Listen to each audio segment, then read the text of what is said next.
ମୋ ନାଁ Rajesh Mohanty alliance group ର ସଦସ୍ୟ। ଭାଇ 8 ଦିନ ପୂର୍ବେ ଗଣେଶଙ୍କ ଆହ୍ୱାନ କରିଥିଲେ ଆଜି ବିସର୍ଜନ ଆଜ୍ଞା ବହୁତ ସୁନ୍ଦର ଭାବରେ ଭସାଣୀର ଆୟୋଜନ ଅଛି କଣ କହିବେ? ଆମର 8 ଦିନ ପୂର୍ବରୁ ଆମର ଗଣେଶ ପୂଜା ହଉଥିଲା। ଆମର 5 ଦିନ ପୂର୍ବରୁ ଆମର ଡେକୋରେସନ କାର୍ଯ୍ୟକ୍ରମ ରହିଥିଲା, ଯେମିତି ଆମେ ଗୋଟେ ଗୁମ୍ଫାର ଡିଜାଇନ ଦେଇଥିଲୁ। ଆମ କୌଣସି କାରିଗର ନୁହନ୍ତି, ଆମ ପିଲା ଆମ କାରିଗର। ଆମ ପିଲା ବହୁତ କଷ୍ଟ କରି କାମ କରିଥିଲେ। 5 ଦିନ ପୂର୍ବରୁ ବହୁତ କଷ୍ଟ କରିଥିଲେ ଏବଂ ବରଗଛ ଓହଳର ଗୋଟେ ସେଟ୍ ଦେଇଥିଲେ। ଆମର ଗୋଟେ ଗୁମ୍ଫାର ଡିଜାଇନ ଦେଇଥିଲୁ। ଆଉ ଏ ଏରିଆ ଲୋକଙ୍କୁ ବହୁତ ପସନ୍ଦ ହେଲା। ବହୁତ ଲୋକ ବି ଦେଖିବାକୁ ଆସିଥିଲେ, କହିଛନ୍ତି ଏରିଆ ଭିତରେ ଡେକୋରେସନ ହେଇଛି ତମର ସବୁବେଳେ ଭଲ ହୁଏ, ଏଥର ୟୁନିକ୍ ଡିଜାଇନ କରିଥିଲୁ ଆଉ ଲୋକଙ୍କୁ ବହୁତ ଭଲ ଲାଗିଲା। ଆପଣଙ୍କର ପୂଜା କମିଟି କେତେ ବର୍ଷ ଧରି ଗଣେଶ ପୂଜା କରି ଆମର 18 ବର୍ଷ ହେଲା ଏଇ ବର୍ଷ ପୂଜା କମିଟି ଆମେ 18 ବର୍ଷ ହେଲା କରି ଆସୁଛୁ। ଆଗାମୀ ବର୍ଷ ଆଉ ବହୁତ ସୁନ୍ଦର ଭାବେ ପୂଜା କରିବୁ ବୋଲି ଆମେ ଚେଷ୍ଟା କରିବୁ। ଆଉ 35 ଫୁଟର ମୂର୍ତ୍ତି କରିବୁ ବୋଲି ଆମର ଆଶା ଅଛି ଆର ବର୍ଷ, ଏବଂ କରିକି ମଧ୍ୟ ଆମେ ସଫଳ କରି ଦେଖେଇବୁ। କେତେ କର୍ମକର୍ତ୍ତାକୁ ନେଇ ଆପଣ ଚାଲନ୍ତି ଆଉ କେମିତି ଶାନ୍ତିଶୃଙ୍ଖଳା ରକ୍ଷା କରନ୍ତି ପୂଜା କମିଟି? ଆମର 80ରୁ 90 କର୍ମକର୍ତ୍ତା ଆମର ଅଛନ୍ତି। ଆଗାମୀ ବର୍ଷ ବଢି ପାରନ୍ତି। ଆମେ କର୍ମକର୍ତ୍ତାଙ୍କୁ ବଢେଇକି ବହୁତ ସୁନ୍ଦର ଭାବେ ପୂଜା ପରିଚାଳନା କରିବୁ। ପୂଜା ସମୟରେ ଶାନ୍ତିଶୃଙ୍ଖଳାକୁ ନେଇ ଅନେକ କଥା ଅଛି, ଆପଣ କେମିତି ଶାନ୍ତିଶୃଙ୍ଖଳା ରକ୍ଷା କରନ୍ତି? ଶାନ୍ତି ଶୃଙ୍ଖଳା ଆମର ସବୁ ବର୍ଷ ପରି ଏ ବର୍ଷ ବି ଶାନ୍ତି ଶୃଙ୍ଖଳା ଭାବେ ପୂଜା ଅର୍ଚ୍ଚନା ପ୍ରଭୁଙ୍କର ହେଲା। ଆଉ ଏ ବର୍ଷ ବି ଭସାଣୀର ଉତ୍ସବ ଆପଣ ଦେଖିପାରୁଥିବେ କେତେ ସୁନ୍ଦର। ବାଜାର ଆଉ ଢୋଲର ତାଳ ତାଳେ ଆମ ପିଲା ଠାକୁରଙ୍କୁ ବିଦାୟ ଦେବେ ଆଜି। ଏ ବର୍ଷ ଆପଣ ବ୍ୟବସ୍ଥା ହେଇଥିଲା ଲୋକଙ୍କ ପାଇଁ ଭକ୍ତମାନଙ୍କ ପାଇଁ, ସବୁ ଭକ୍ତମାନଙ୍କ ପାଇଁ ଭୋଗର ବ୍ୟବସ୍ଥା ଥିଲା। ଆଉ ଗୋଟେ ଦିନ ଆମେ ଗୋ ସେବା ବରମ କରିଥିଲୁ।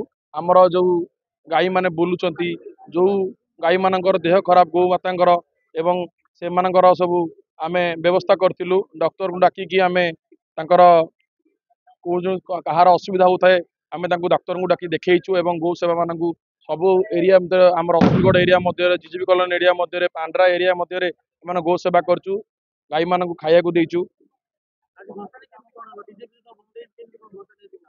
ଡିଜେ ବନ୍ଦ ସହିତ ଆମର କୌଣସି ଫରକ ପଡେ ନାହିଁ। ଡିଜେ ବନ୍ଦ ହେଲେ ବାଜା ଅଛି, କିଛି ଅସୁବିଧା ହଉନି। ପିଲାମାନେ ବାଜାର ତାଳେ ତାଳେ ଆଜି ଠାକୁରଙ୍କୁ 8 ଦିନ ପରେ ଆମେ ବିସର୍ଜନ କରି ସମାପ୍ତ କରିଦେବୁ। ମୁଁ ଆସଫ ହୁସେନ ଆଲିଆନ୍ସ ଗ୍ରୁପର ସଦସ୍ୟ। ମୁଁ ଆମେ ସମସ୍ତେ ମିଶି ପୂଜା ଆଜିକୁ 18 ବର୍ଷ ହେଲା ପରିଚାଳନା କରି ଆସୁଛୁ। ଆମ ପିଲାମାନେ ବହୁତ ଶୃଙ୍ଖଳିତ ଭାବରେ ପୂଜା ସମାପନ କରନ୍ତି। ଅତି ସୁନ୍ଦର ଭାବରେ ଆମେ କେମିତି ପୂଜାଟିକୁ ସମ୍ପୂର୍ଣ୍ଣ କରିବୁ, ଭସାଣୀ ସହିତ ଆମେ ଠାକୁରଙ୍କୁ ବିଦାୟ ଦେବୁ, ଆମେ ସବୁବେଳେ ପ୍ରଚେଷ୍ଟା କରି ଆସିଛୁ। ଏ ବର୍ଷର ଥିମ୍ କଣ ଥିଲା? ଏ ବର୍ଷ ଆମେ ଠାକୁରଙ୍କୁ ପାହାଡ଼ ଭିତରେ ସଜାଇବା ପାଇଁ ଚେଷ୍ଟା କରିଥିଲୁ।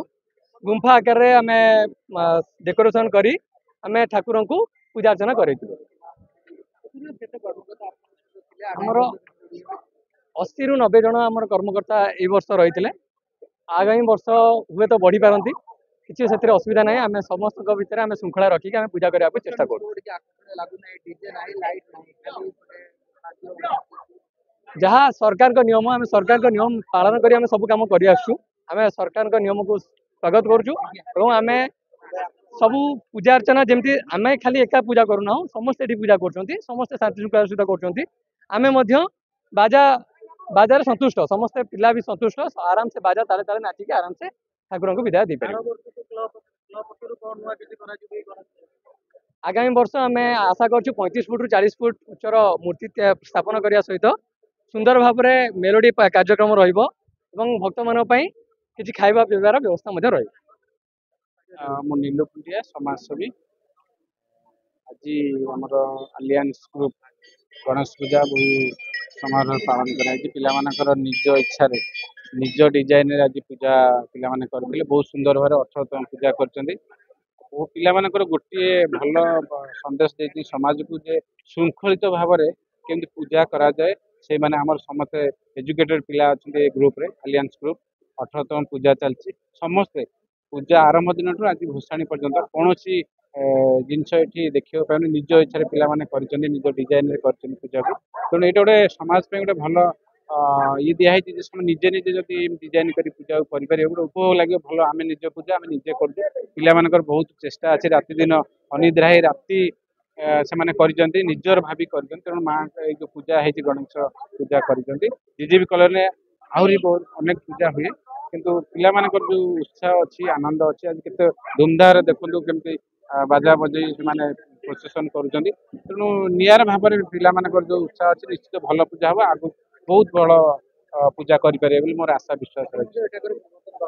ନାଇଁ ନାଇଁ ମୁଁ ଅଛନ୍ତି କଥା ପାଉଥିଲେ ଅଛନ୍ତି ସେ ମଧ୍ୟ ଆସିଛନ୍ତି ଏ ପ୍ରସେସନରେ ପିଲାମାନଙ୍କୁ ସାହାଯ୍ୟ ସହଯୋଗ କରିବା ପାଇଁ।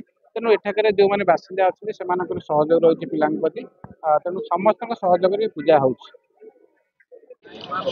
एस कॉर्पोरेट समाजसेवी Pratap Routray alliance group 18तम Ganesh पूजार उपलक्षे alliance group रो जो आज आम ए कॉलोनी आरंभ करा आज गर्वित जो पिला माने एते उत्साह सहित आज आरंभ करते 18 वर्ष होगा जो पिला माने आज एते वर्ष धरिकी ये खाली गणेश पूजा करूना ता सहित समाजसेवी एवं विभिन्न प्रकार ऑर्गेनाइजर वृक्षरोपण एवं हेल्थ कैंप विभिन्न प्रकार पिलांकर टैलेंट जो मैंने अच्छा आमर आलियंस ग्रुप रे मुझे अशेष धन्यवाद देवी जे तांकर एते सुंदर भाव में एते कम समय भितर भल पूजा करम कॉलोनी समस्त उत्साहित अच्छा आशा कर प्रभु गणेश ठाकुर आशीर्वाद दिंतु एवं ये अनुष्ठान आगु जाऊ एवं समस्ते भलरे भलरे आमर आज गणेश पूजा है भर कल्चरल प्रोग्राम पिलांकर प्रतियोगिता भी करते एवं भसाणी भल भाव में